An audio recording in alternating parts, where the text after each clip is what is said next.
Welcome back guys, स्वागत है आपका एक बार फिर से एमएससी मैथ्स क्लासेज में। दोस्तों, अपन आज एमएससी मैथ प्रीवियस ईयर के लिए मशीन्स जो पेपर होता है, जो रिजिड बॉडी और हाइड्रो से मिलकर बना है, के बारे में पढ़ रहे हैं।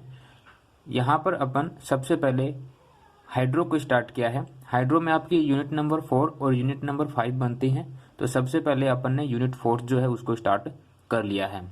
ओके, आज अपन यूनिट 4 का सेकंड पार्ट करने वाले हैं। फर्स्ट पार्ट में मैंने आपको इक्वेशन ऑफ कंटिन्यूटी के बारे में बताया था।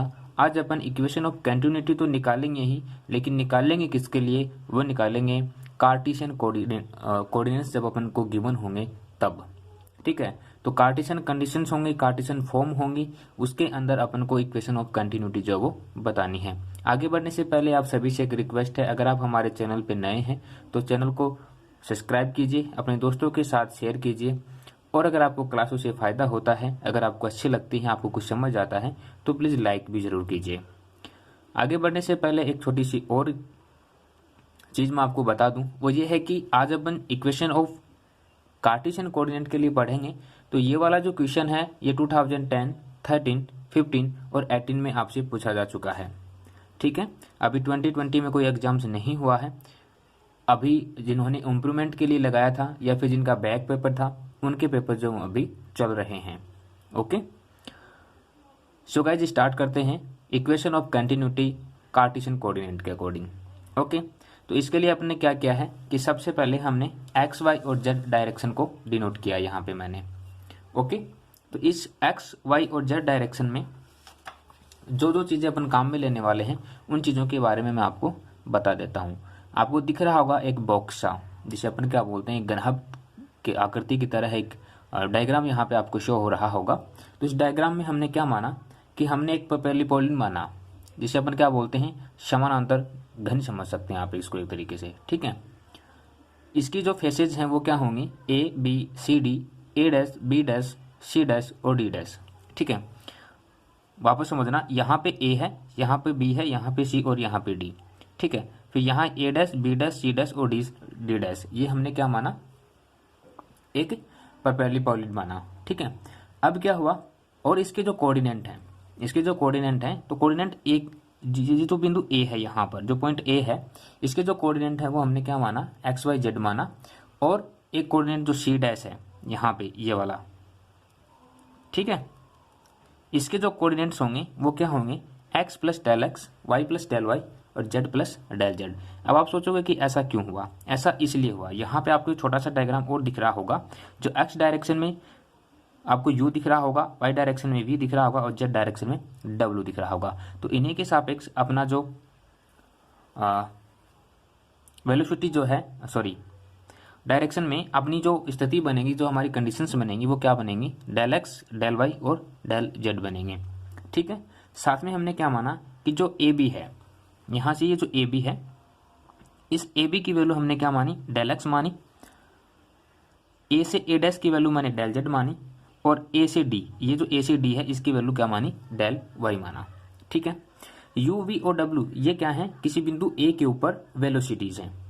यू वी और डब्ल्यू, यहाँ पे आपको दिख रहा होगा यू वी और ये डब्ल्यू, ये क्या है, किसी पॉइंट ए के ऊपर वेलोसिटीज हैं। कहाँ कहाँ की वेलोसिटीज हैं, एक्स वाई और जेड डायरेक्शन में। ध्यान रहेगा, ये कोई बिंदु ए है, अगर इस डायग्राम को यहाँ पर अगर अपन रखें तो ये जो ए पॉइंट है ये कहाँ आएगा, यहाँ पर आएगा। ओके, तो ये इसकी जेड डायरेक्शन, ये इसकी एक्स डायरेक्शन और इसकी वाई डायरेक्शन। तो यहाँ पर ये डेल एक्स हो जाएगा, जैसे यहाँ पे इस डायग्राम में मैंने आपको शो करके बताया है अलग से, उसी तरीके से। ठीक है, तो यू वी और डब्ल्यू ये क्या है, वेलोसिटीज हैं उसी पॉइंट ए के ऊपर, एक्स वाई और जेड डायरेक्शन में। यहाँ पर एक चीज और आपको मैं बताना चाहूंगा, वो क्या है, रो। तो रो क्या है, डेंसिटी है इस फ्लूइड की। ठीक है, इस डायग्राम में जो क्या होगी, रो डेंसिटी होगी। इतना याद रहेगा। जो मैंने अभी आपको बोला है वो आपको लिखना भी है, एज ए थ्योरेटिकल पार्ट आपको इसको लिख के बताना है एग्जाम में। तो जो कुछ भी मैंने आपको बोला है वो मैं लिख देता हूँ, एक मिनट। तो यहाँ पर जो कुछ भी मैंने अभी आपको इस डायग्राम में शो किया है, इस वाले डायग्राम में, ये सारी की सारी चीज़ें आपको यहाँ पे देखने को मिलेंगी। अब हमें क्या करना है, अब हमें सिंपल सा ये काम करना है कि प्यारे बच्चों, यहाँ पे अपनी जो एक्स डायरेक्शन है, उस एक्स डायरेक्शन में एक प्लेन है। ठीक है। ये जो एक्स डायरेक्शन है इसमें हमारी क्या है, एक प्लेन है। प्लेन क्या है, A D, D dash A dash. यहाँ पे देखिए क्योंकि एक्स डायरेक्शन है तो यहाँ से इस तरीके से इसमें जो फ्लूइड है वो इस तरीके से एंटर होगा इस वाले एरिया से, मतलब यहाँ पे ये वाला जो एरिया मैं आपको बता रहा हूँ, ए डी, डी डैश और ए डैश, ये वाला जो एरिया, ठीक है। तो इसके अंदर क्या होगा, फ्लूइड जो है वो इस फेस के द्वारा, ये जो हमारा ये जो फेस है इस फेस के अंदर क्या होगा, फ्लूइड जाएगा तो उसमें जो उसका मास होगा वो क्या होगा, इसमें जो इसका मास होगा वो क्या होगा। उसी प्रकार अगर मैं जेड डायरेक्शन की बात करता हूं तो जेड डायरेक्शन में ए बी सी और डी आएगा, ओके। और अगर मैं वाई डायरेक्शन की बात करता हूं तो फिर वाई डायरेक्शन में पीछे वाला जो हिस्सा है, ये वाला जो हिस्सा दिख रहा है, यानी ए डैश बी डैश ए और बी, इस वाले हिस्से से जो फ्लूइड निकलेगा उसका मास जो वो क्या होगा, उन चीज़ों के बारे में यहाँ पे अपन को बताना है सिंपल सा। और उन सभी का टोटल जो है वो क्या होगा, कार्टेशियन कोऑर्डिनेट्स को डिनोट करेगा, ओके, इक्वेशन ऑफ कंटिन्यूटी के अकॉर्डिंग। तो उन्हीं चीज़ों के बारे में अपन यहाँ पे थोड़ा थोड़ा क्या कर लेते हैं, ड्राइव कर लेते हैं और वही अपना क्या होगा, आंसर होगा। तो सबसे पहले मैं बताऊंगा आपको कि नाउ द मास क्या होगा अपना, जो फ्लूइड के अंदर होगा, मास of fluid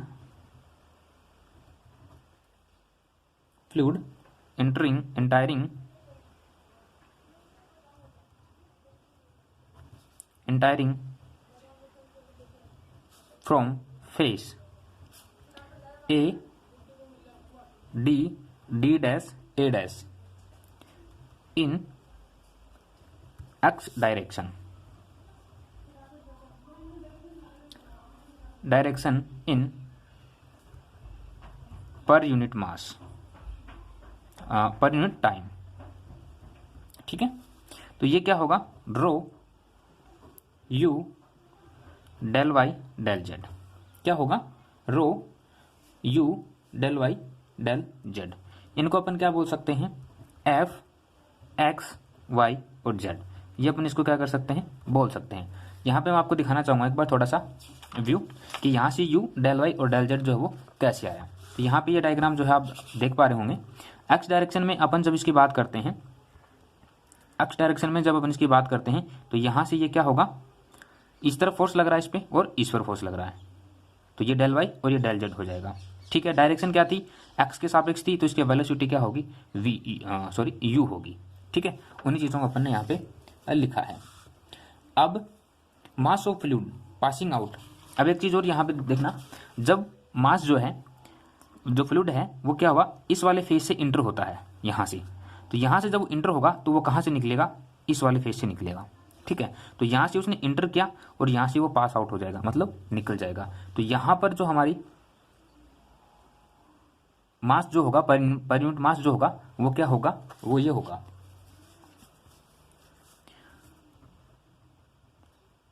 mass of fluid. अभी लाइट नहीं है तो हो सकता है थोड़ा सा आपको धुंधलापन नजर आए, बट अपन कोशिश कर रहे हैं कुछ अच्छा करने की, है ना। तो आप थोड़ी हेल्प करेंगे प्लीज इसमें। Passing out from the face C B dash C dash in x direction in unit time, ठीक है। तो यहां पर जो होगा वो क्या होगा, f x plus del x Y और जेड। इसको मैं क्या लिख सकता हूं, f x y z plus del f upon del x into del x plus higher terms, क्योंकि जब ये निकलेगा तो इसकी कोई लिमिट्स नहीं होंगी, ठीक है। काफ़ी दूर तक जो इसका प्रेशर जा सकता है, समझ रहे हैं आप, ठीक उसी तरीके से। तो इसको मैं क्या लिख सकता हूं, कुछ इस तरीके से इसको ड्राइव कर सकता हूं, ध्यान रहेगा।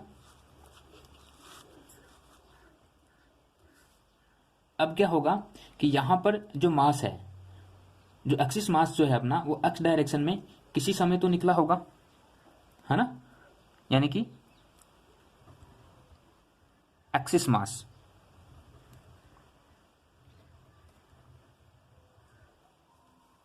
इन x direction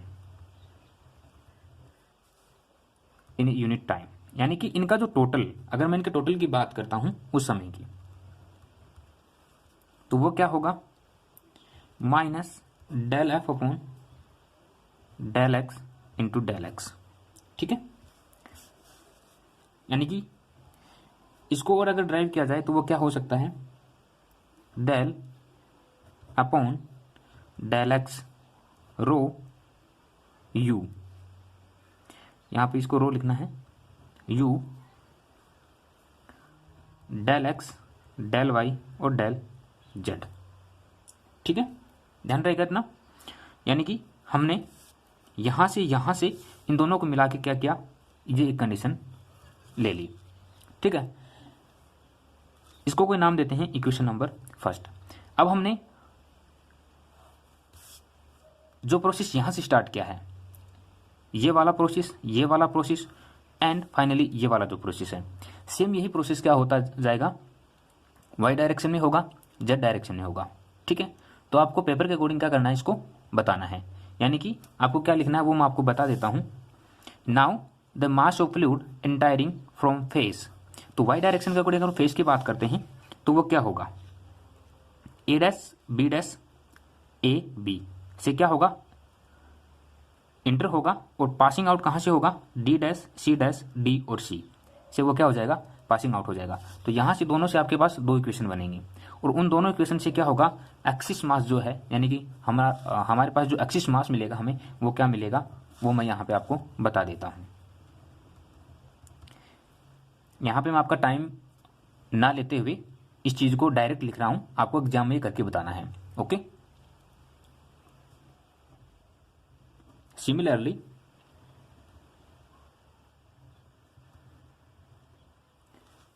axis mass in Y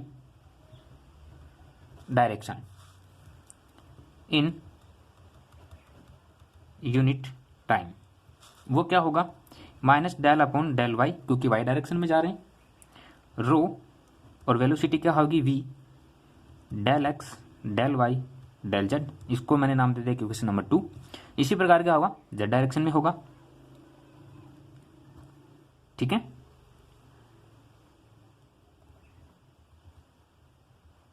Z direction में क्या होगा, minus del upon del Z rho, और वेलोसिटी क्या है, W del x del Y del Z, इसको नाम दे दिया इक्वेशन नंबर 3। अब क्या करना है कि ये जो बॉक्स था अपना परपेंडिकुलर पैलेट जो था, ये क्या हो गया, भर चुका है, यानी कि यहां से इसमें जो मास है वो इंटर हो चुका है, बैक साइड से हो चुका है और ऊपर से हो चुका है। ठीक है, अब ये क्या हो गया, भर चुका है। तो अब हम क्या करेंगे कि इसमें टोटल द्रव्यमान जो है, टोटल मास जो है वो कितना है, show total axis mass from all faces, मतलब इन यूनिट टाइम। समझ रहे हैं, यानी कि हमें क्या करना है, इक्वेशन नंबर फर्स्ट सेकंड और थर्ड को क्या कर देना है, ऐड कर देना है। ठीक है, यहां पे मैं बता देता हूं आपको, equation first plus second plus third, तो हमें क्या मिलेगा, minus del f upon del x rho you del x del Y del z minus del upon del y rho v del x del Y del z minus del upon del Z rho डब्ल्यू del x del Y del z. अब यहाँ पे आप सोच रहे होंगे कि यहाँ पे माइनस क्यों है, जब अपन इसको ऐड कर रहे हैं तो माइनस चिन्ह जो है वो क्या हो रहा है, इसके साथ में चल रहा है, इसलिए माइनस चिन्ह जो है यहाँ पे आपको देखने को मिला है। ठीक है, अब अपन यहाँ पे क्या करेंगे कि आप यहाँ पे देख पा रहे होंगे डेल एक्स डेल वाई और डेल जेड, ये सभी में क्या हो रहा है, कॉमन आ रहा है, तो आप इसको क्या कर सकते हैं, कॉमन लेते हैं और साथ में माइनस चिन्ह को भी कॉमन ले लेंगे।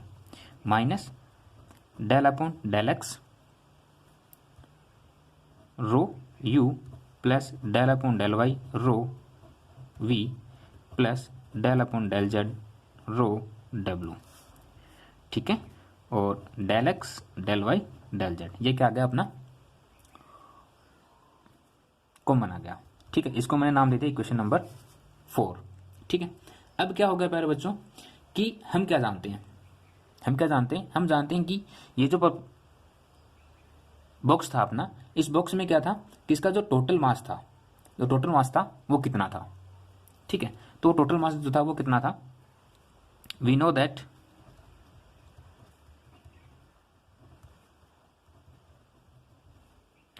टोटल मास वो क्या था, rho del x del y और डेल जेड था कि नहीं था। अगर इस मास को, इसमें टोटल मास इतना था, लेकिन इक्वेशन फर्स्ट सेकंड और थर्ड से हमें इसका जो मास है वो क्या हुआ, कुछ बढ़ा हुआ मिला, कुछ इंक्रीमेंट मिला उसमें, ठीक है, इंक्रीज हुआ उसमें।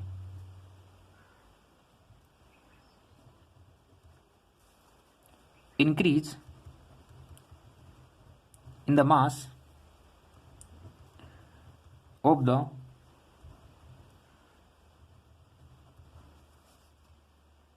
इसका प्रोनाउंसिएशन आप कर लेना प्लीज, मुझे इसका प्रोनाउंसिएशन नहीं हो रहा है ना, सीख लूंगा मैं, don't worry. Per unit time, तो वो क्या होगा, del upon del T rho del x del Y del Z, ठीक है। इसको मैंने नाम दे दिया इक्वेशन नंबर 5। आप देखेंगे कि equation number 4 and equation number 5 ये क्या होनी चाहिए, बराबर होनी चाहिए। क्यों होनी चाहिए, क्योंकि जो एक्चुअल में उसके अंदर जो मास था,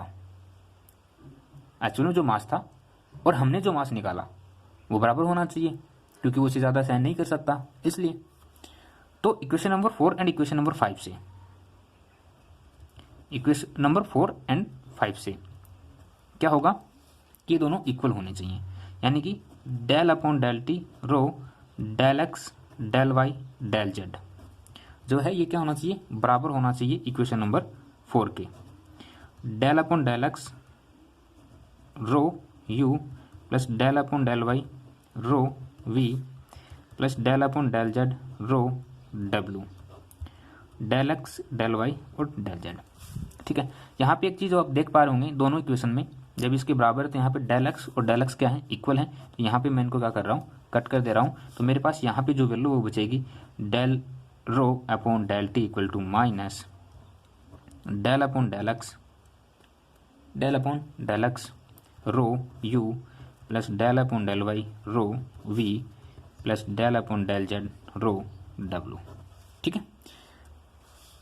ये जो माइनस था इसको इस साइड ले जाऊंगा तो ये क्या हो जाएगा, प्लस का हो जाएगा, ठीक है। तो यहाँ पे कंडीशन आप खुद लिखेंगे क्या, del rho upon del t plus del upon del x rho u plus del upon del y rho v plus del upon del Z rho डब्लू बराबर 0।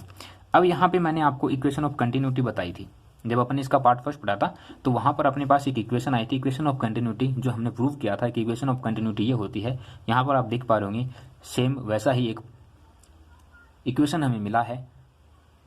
इसका मतलब क्या है, इसका मतलब ये है कि ये जो इक्वेशन है ये कार्टेशियन फॉर्म के अंदर या फिर कार्टेशियन कोऑर्डिनेट के अंदर हमें इक्वेशन ऑफ कंटिन्यूटी मिल चुकी है, ठीक है। तो यहाँ पे आप छोटा सा क्या लिख देंगे, this is called equation of continuity in Cartesian coordinate, ठीक है बार बच्चों। तो मुझे उम्मीद है कि मैंने आपको जो कुछ भी बताया वो समझ आया होगा। अगर कोई किसी भी टाइप की दिक्कत आ रही है तो आप कमेंट करके पूछ सकते हैं। आज के लिए इतना ही, thank you so much. Next time अपन क्या पढ़ेंगे, equation of continuity in cylindrical coordinates, ठीक है। इक्वेशन ऑफ कंटिन्यूटी जो हमें 3 टाइप से निकालनी होंगी, पहली मैंने आपको बता दी है कार्टेशियन कोऑर्डिनेट्स, दूसरी जो है वो सिलेंड्रिकल कोऑर्डिनेट्स और तीसरी जो है वो पोलर कोऑर्डिनेट्स के बारे में अपन पढ़ेंगे। और इन 3 में से एक क्वेश्चन आपको हर साल एग्जाम में देखने को मिलता है, यानी कि अगर ये 3 आप कर लेते हैं तो यूनिट 4 से आपका 5 नंबर का काम कंप्लीट हो जाता है, ठीक है। सो गाइस, वीडियो को लाइक ज़रूर करें और अपने दोस्तों के साथ शेयर ज़रूर करें। इसी उम्मीद के साथ थैंक यू सो मच दोस्तों।